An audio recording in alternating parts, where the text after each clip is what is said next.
শাহুৰে নিজৰ শহুৰেকৰ বেমাৰ তাৰ মাজতো একদিনো ডিউটি নকৰাকৈ থকা নাই।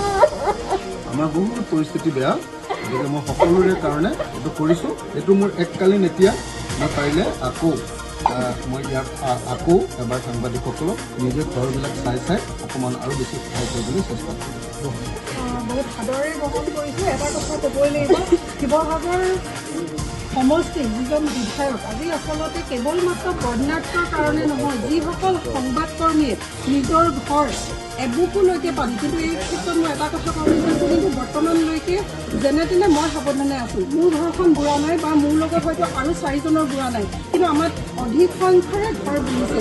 গতিকে তেওঁ আমাক যিটো মৰমেৰে আগবঢ়াইছে, এইটো কোনো পুঁজি বুলি নাই ধৰা, তেওঁ মৰমেৰে আগবঢ়াইছে আৰু এই সময়ত আচলতে এষাৰ মাতেই যথেষ্ট।